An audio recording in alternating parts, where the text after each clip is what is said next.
What's going on, everyone? This is ODC. It's me, and I'm back with another action figure review. This is my review of the Star Wars Black Series, Star Wars Battlefront, Walmart exclusive Imperial Shock Trooper action figure review. I picked this guy up from my local Walmart, and I actually, apparently this guy is really hard to find. And a lot of people that are saying that they have like, one or two Walmarts in their area. I actually happen to have four. And this guy is really hard to find, even with four Walmarts in my area. And I've heard people with one. I feel really bad for the people with one Walmart, because some stores are only getting one case per store, and that's pretty much it as far as what I've heard. I'm not sure if these are going to be replenished. Who knows? Originally, these did have a release date of March 2016, so it was kind of confusing to us collectors of why these were being released. But we get it, because Battlefront was being released anyway. But it would have been nice if the people at Hasbro could have told us that this was going to be absolutely 100% released. I know there was some sort of rumor that it was supposed to be released on Battlefront Day, the release of Star Wars Battlefront, but it wasn't. These actually weren't released until that Sunday. So what was it, 2 or 3 days after the release date? So pretty confusing for us collectors if you're trying to find exclusives, which there has been a ton of exclusives so far this year. From the what was it, the 2-pack, the Riot Trooper and Poe, that was an exclusive to Target. And then you have the Snow Trooper, that was an exclusive to Toys R Us.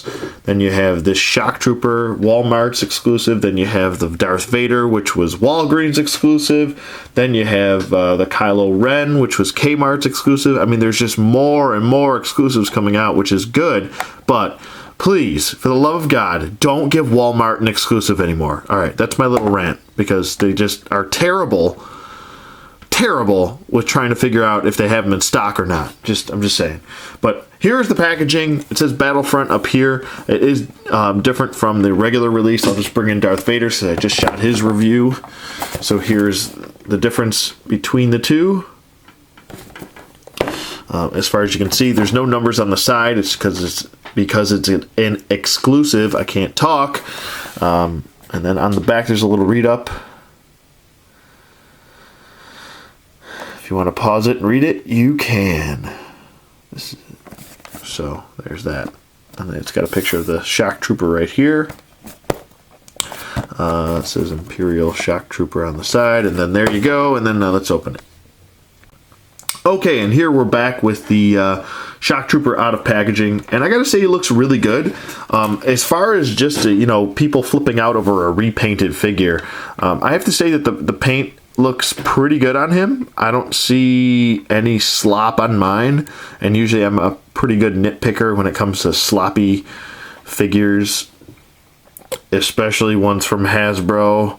But I have to say, he looks really good. He doesn't actually come with the DLT-19. That's what this rifle is right here. He comes with this right here, and he also comes with the E11 blaster.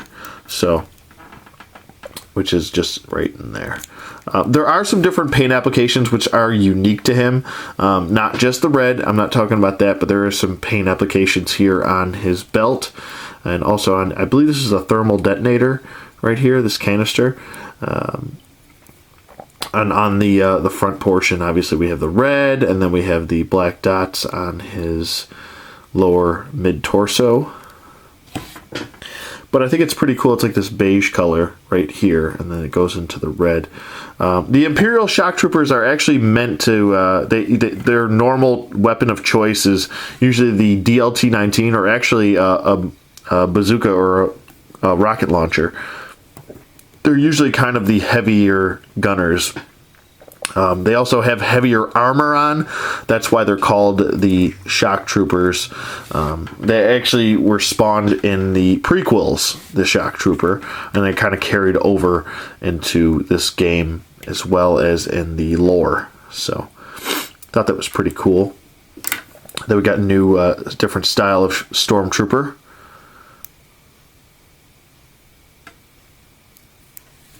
Just taking a look at the paint applications on the back. Let me just get his gun out of his hand here. Sorry about that, guys. Shouldn't have posed him with with a gun he didn't come with anyway. But he does hold his E11 blaster nicely in this hand. So there you go. No issues there. You can hold it with both hands. And if you want to have him hold the rifle or the blaster with both hands, you can do that as well. He does still keep the double jointed knees and double jointed elbows, but I'll get to that in a second with the articulation. He also holds this rifle nicely. I believe this is a pulse blaster up top. I believe so. But I think it looks really good.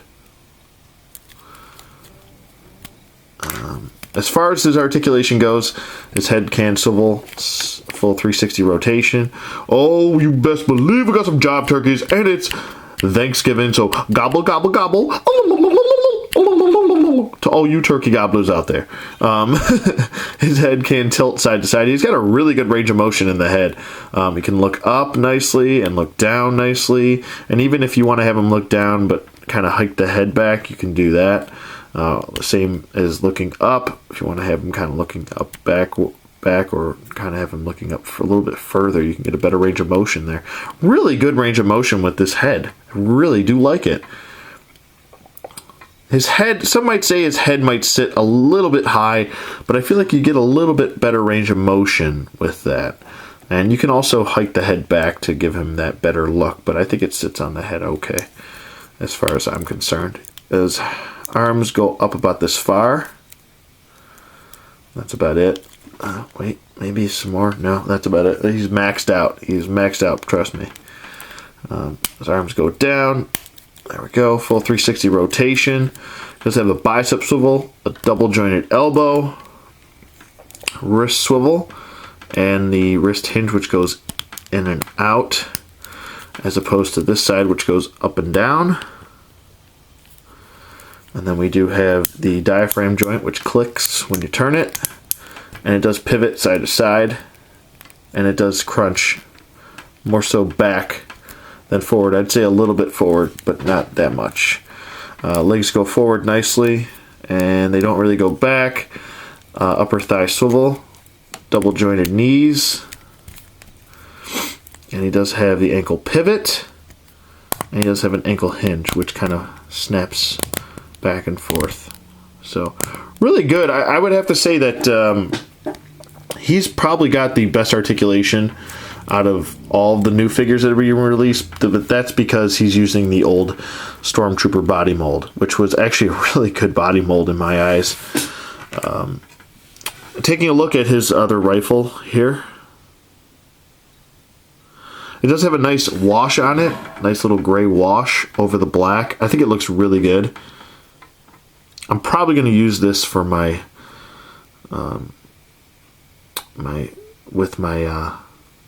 Scout Troopers, to be honest with you, this rifle. I just love the way it looks with the Scout Troopers. I use the DLT 19. This is the E11 here, blaster. Standard issue blaster. Just pretty much a black plastic. So I just usually pop it right in there. Give him his DLT 19, which is accurate. I wish it would have came with it. It would have been really cool if they gave him a rocket launcher.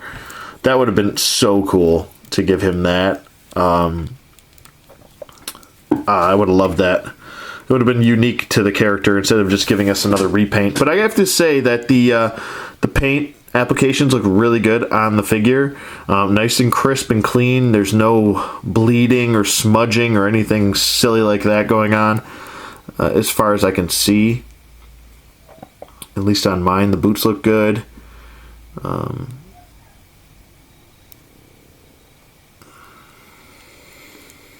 For me, I just feel like maybe the Black Series gets a little bit more funding than most other lines do, of their 6-inch lines.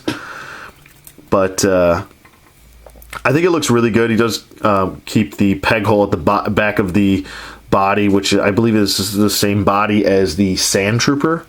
That was the peg hole for his backpack. but I think it looks really good. It also would be really cool if Hasbro would release in the future new blasters, maybe some other blasters that haven't been released yet, and also maybe some sort of accessory pack would be really cool with these. I think a jetpack would look really cool on the back of him. Not like Boba Fett's jetpack. Well, I guess it could be something similar since in the game, especially in the game, you would think that since everyone's using jetpacks in there, and it's really cool to have a jetpack, by the way, that this figure would have included a jetpack. I thought that was another missed opportunity, to be honest with you. So, just my opinion, but I thought it would have been something. Just adding a couple things, just a couple things would have set this guy over the top. I mean, he already goes for crazy prices, and I think he's going for over $40 now, which is just absurd. This is just a repainted figure, to be honest with you. He even comes with a reused rifle and an E11, so it's just a repaint, guys. I mean, don't spend $40 on a repainted figure. I think that's a little ludicrous, but that's just me. People are going to do what they want with their money anyway, but I wouldn't do that. I'd spend the I believe it was $18.97 or something these were going for. That's what I spent. So if I ever find a couple more for the right price, I will do it, but as far as right now, I think one is enough, to be honest with you. And would I recommend this figure? Yeah, for the retail price, I would. Not for $40 on eBay. Don't do that. It's not worth it. It's really not worth it. It's a nice looking figure. It's probably a figure that you don't have that you do want. But as far as spending $40 and getting your money's worth, it's not worth $40, guys. It really isn't. So, but like I said, people are going to do with their money what they want. So.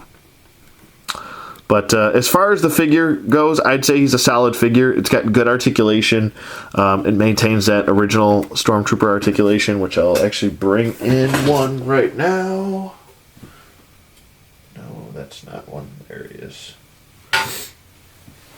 There we go. There's an original Stormtrooper right there. So, same articulation, pretty much same body, head to toe, just different paint. So, there you go. Like I said, don't spend a ton of money on this guy. But he looks good. He does look good.